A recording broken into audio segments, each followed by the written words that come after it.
Hello there. Good morning, good afternoon, good evening, depending on the part of the world you are listening to me from. I still remain your biology tutor, Peters Abiodun, and you're welcome to this edition of BET series, Biologists Explain This. And in this edition, the first in another series, we will be discussing the genetic basis of life. As you can see on the screen, there are very diversities of living things. So very many organisms exist in life. And it's amazing that all organisms, microorganisms, plants, and animals, we seem to have the same genetic basis of our existence. So in this particular video, we'll be looking at the basis of our very existence. Of course, I'm not oblivious of the fact that there are two kinds of theories trying to explain our existence on Earth. We've got the Big Bang theory, okay, and we've got the creationist theory. The idea is to look at the molecular basis of our existence. So come along with us in this edition. Like I said, it's the part one of the genetic basis of life. We want to lay the foundation, and then we will be subsequently building on that in the next videos. And so come along with us. Let's enjoy this particular edition together.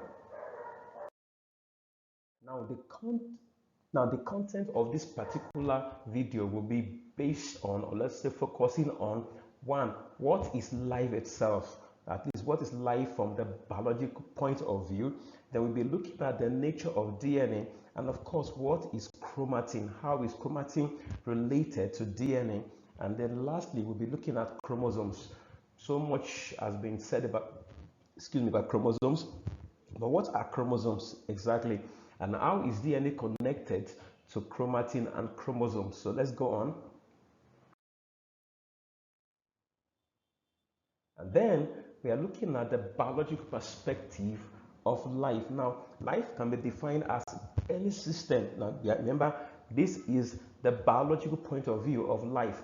If you're looking at sociological perspective and other perspectives, they will define life differently. But for us, it's about how biology looks at life as an existence. Okay, so we can define life first off as any system that is capable of performing certain functions like eating, metabolizing, excretory, and then breathing, moving, and the likes. And then we also define life as descriptively now by the capacity to do certain things like being able to carry out a homeostatic function, being organized to do some things, being able to metabolize, grow, adapt, that is to particular environmental factors, and be able to respond to stimuli and reproduce. And we also look at life as an aspect of existence that processes, acts, is capable of reacting, being able to evaluate and evolve through reproductive means. And still on the biological basis of life, we can also look at life as unique complex organization of molecules expressing themselves through, so this complex is expressing itself through chemical reactions, which this complex again leads to growth, development, responsiveness, adaptation, and reproduction. Remember, there are certain keywords that connect all of these things. And then life also is talking about living matter. If it's life, it is living, it's got to have matter in the very essence of its existence. And so this living matter should show certain attributes like we have listed earlier on. Remember, these are different perspectives to it. They are all saying the same thing, but with just different modifications. So you've got energy concept now being introduced in this definition, body production, metabolism, growth, responsiveness, they are common. And then we come to the issue of what exactly is the nature of the genetic material. What does it look like? Like I said at the beginning of this video, all living things have been found by researchers and experimental procedures to contain a material, majorly the molecule referred to as DNA. For those who are not scientists or who are hearing this for the first time, DNA means deoxyribonucleic acid. Of course, there are some organisms that have a different kind of molecule as their own genetic material, and that material is ribonucleic acid, RNA. Such organisms are viruses that cause severe acute respiratory disease, what you call SARS. You've got the influenza, hepatitis, and the poliomyelitis viruses. And then you've got the popular HIV. HIV belongs to a class of viruses referred to as retroviruses. These are viruses whose genetic material is essentially RNA and not DNA. And then we look at where is DNA located. So we are getting to the nitty-gritty of this lesson now. Where is DNA located? Unlike what some may think or assume, DNA is actually located in 3 places in eukaryotic cells. Remember in our previous lessons on cells, we said you can divide all living cells broadly into prokaryotic, that is cells that do not have a true nucleus, meaning their genetic material is not surrounded by a nuclear membrane, as it were. And then on the other hand, you've got organisms referred to as eukaryotic because they have a true nucleus. What is the difference here? My nucleus as a eukaryote has a structure in which membrane surrounds my DNA or my RNA. So if you are a prokaryote, your DNA is naked, so to say, because it's not surrounded by nuclear membrane. Okay, I as a eukaryote, I am a bit advanced. So membranes surround my own genetic material. So down to this issue of DNA now. Now the main DNA is what most people are familiar with, and that is referred to as the nuclear DNA, the DNA in the nucleus of the cell. But that's not the only place in eukaryotic cells where you can find DNA. So you've got the nuclear DNA, and if you remember what we did say in the lesson under cell, we talked about the concept called endosymbiont theory. That theory that talks about the fact that these organelles, mitochondrion and chloroplast, that they have circular DNA. And that endosymbiont theory talks about the fact that they were previously prokaryotic cells now living symbiotically in eukaryotic cell. Hence you have that name endo. Endo means within. Symbiotic means partnership, beneficial to both.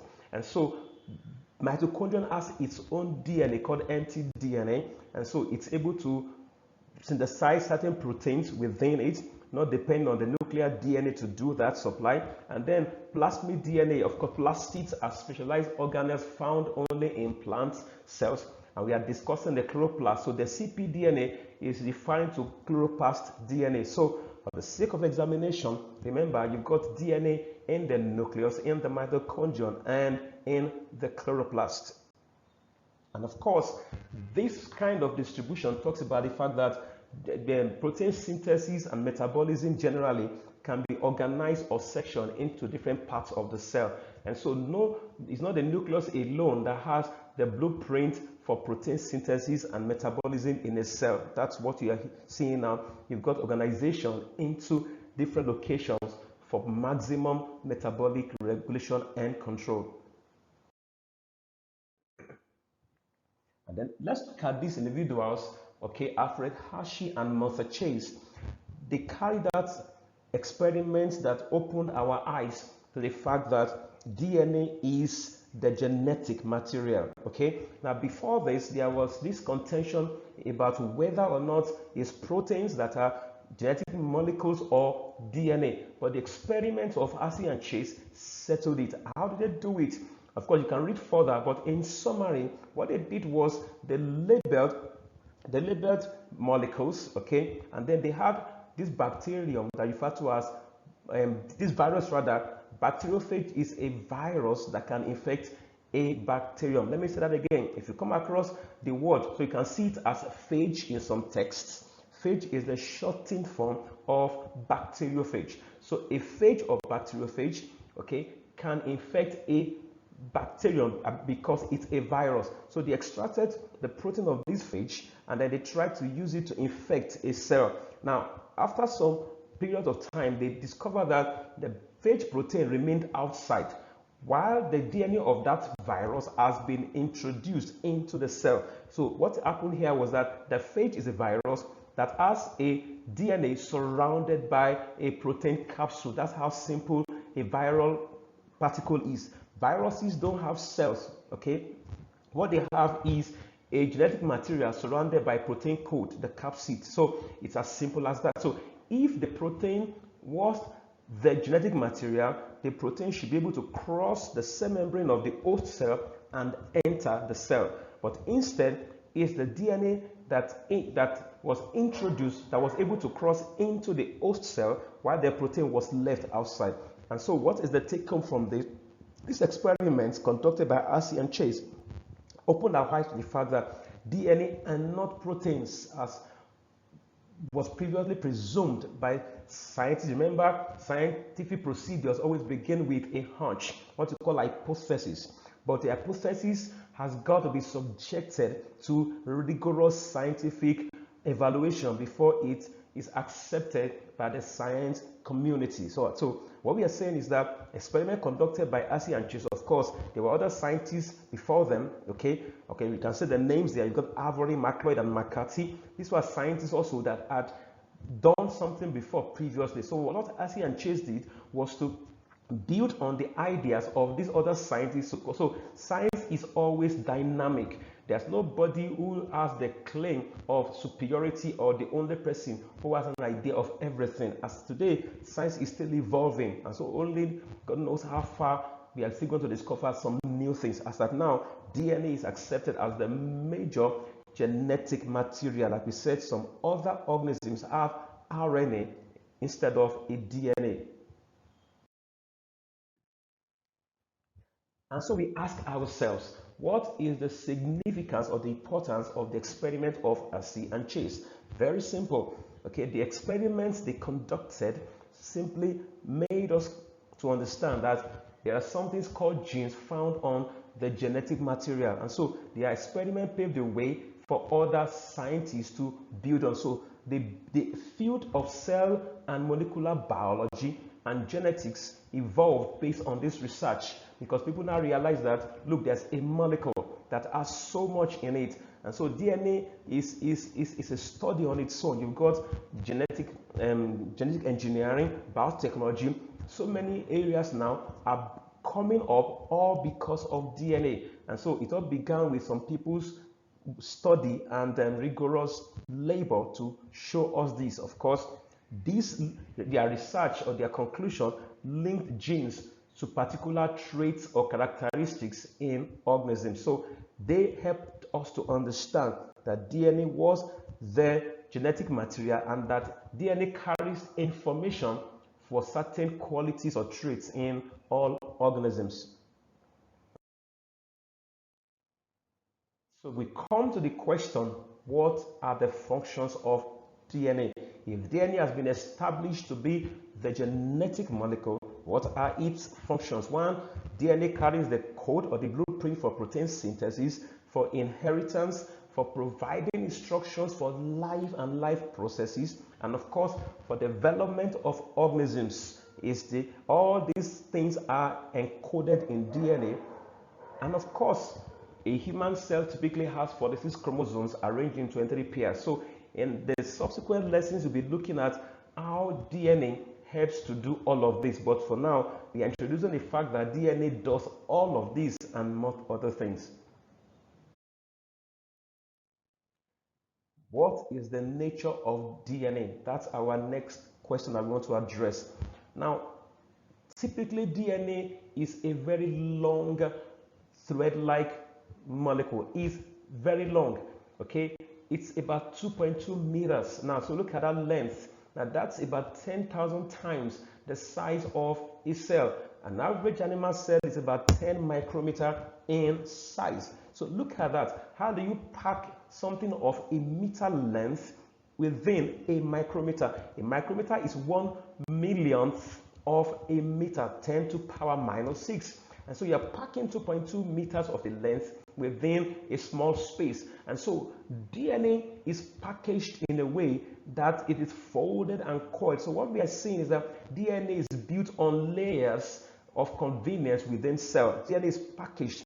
And what do you see in eukaryotic cells is this. DNA is organized, okay, in layers to form the molecule called chromosome ultimately. And so what you get to see in cells are chromosomes. Now, we are going to discover that, look, chromosomes consist of complexes. So we are going to see in the next slide that DNA is packaged, okay, packaged around proteins called histones. So let's look at what is the nature of these histones that make them able to be like scaffold for DNA to wrap around.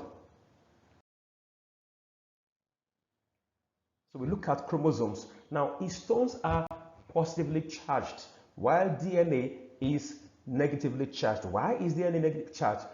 Now, if you remember the structure of nucleotide, because DNA is made up of subunits or monomers called nucleotides. Nucleotides have a phosphate group which is charged negatively. So no matter the length of any DNA molecules are always negatively charged. And so when DNA threads wrap around histone proteins, what you form are units called nucleosomes. A nucleosome is what you have is that you've got eight histones. Okay, so when DNA is wrapping around 8 histone units, about 1.65 times. So that's a lot of wrappings. And so what you are forming when DNA wraps, it forms units with histones called nucleosomes, and nucleosomes stack together to form fibers called chromatin. So a chromatin is made up of what histone proteins, around which you have what? DNA. And so when you further coil chromatin, what you get is chromosomes. So chromosomes are built on several foldings. Now this is the point you see in italics at the bottom of this slide, and that's the fact that when you coil DNA, okay, that's particular stage. Now the coiling of DNA is important at a particular phase of an organism's life. And what is that stage? That is the stage that we refer to as cell division. Now every cell goes through a cycle called cell cycle. Okay, there's a video for that. You can check that on our YouTube. Cell cycle consists of what? One, you've got interphase. Okay, at interphase, DNA replicates. So we are going to do that later. Now, when DNA replicates, it duplicates itself and doubles its number.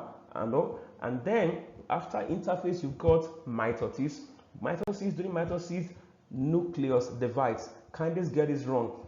Mitosis is not cell division. What happens at mitosis is nuclear division. The nucleus divides into 2 nuclei, okay? And then after mitosis, you've got cell division. So a cell cycle consists of interphase, mitosis, and cell division, what you call cytokinesis. And so it's during the prophase stage. Once you come out of interphase, before the cell divides, you've got to package DNA. Now listen, DNA is, like I said, very, very long, thread-like.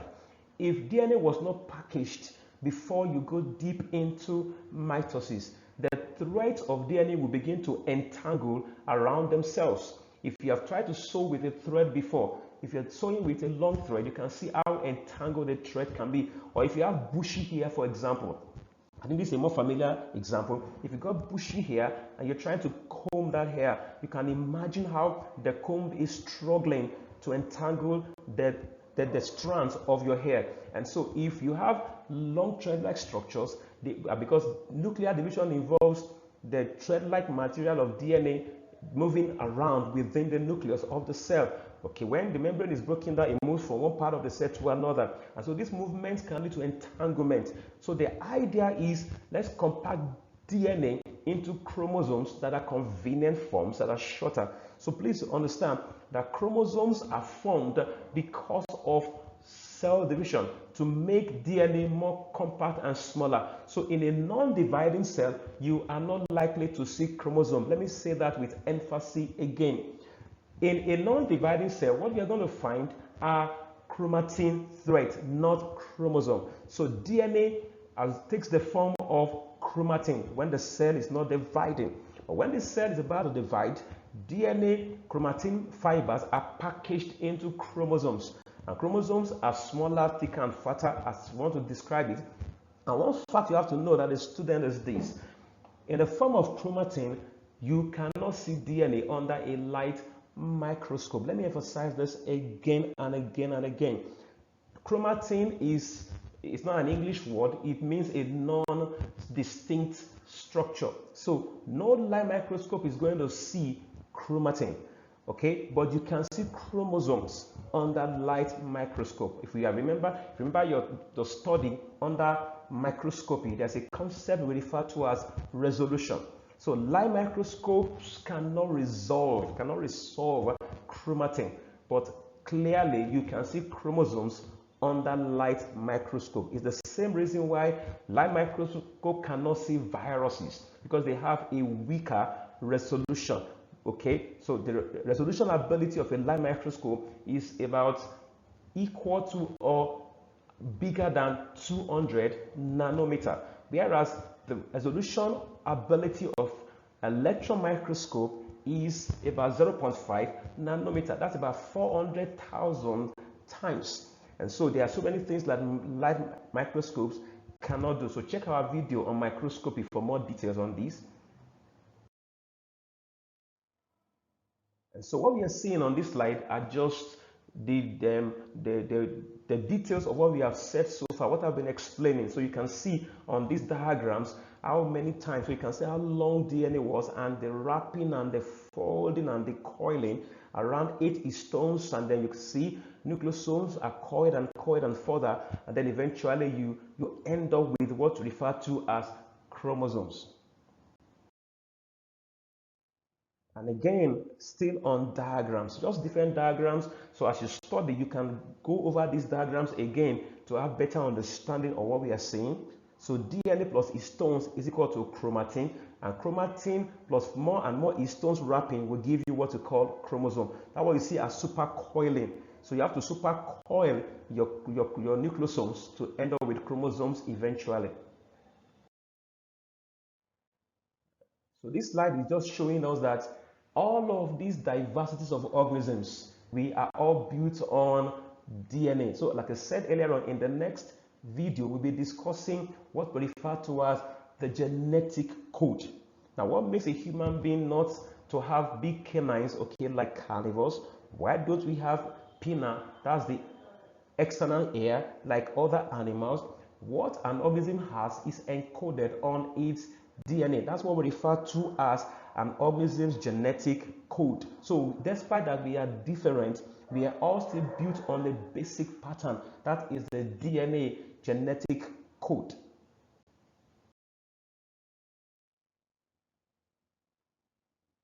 And so, like I said earlier on, DNA is dispersed, okay? You can't see the chromatin material of DNA under light microscope at interface.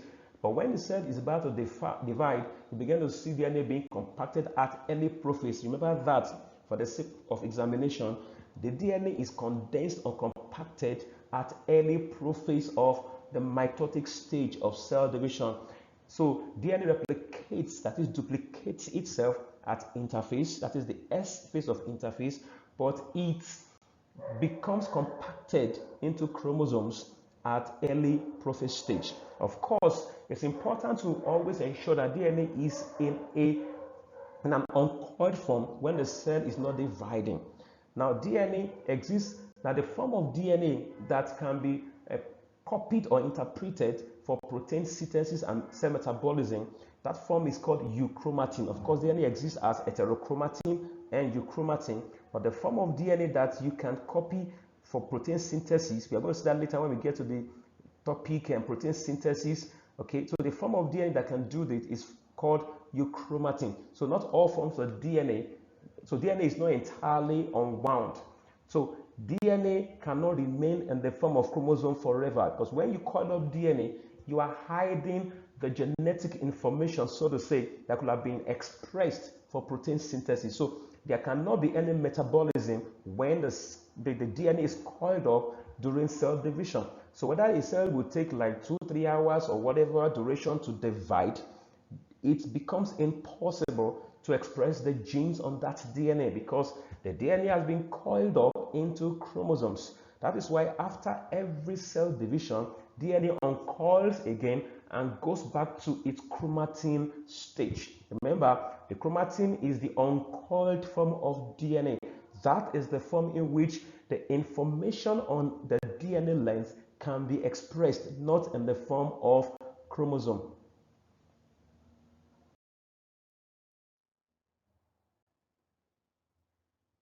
And so, like I said earlier on, just before the cell divides, DNA is compacted into what we have that we now call chromosome. And after the whole thing is over, DNA has to go back to chromatin again. So remember all those keywords: chromatin, chromosome, nucleosome, and then all those things: cytokinesis, replication. Those are keywords, key terms that you have to note for the sake of examination.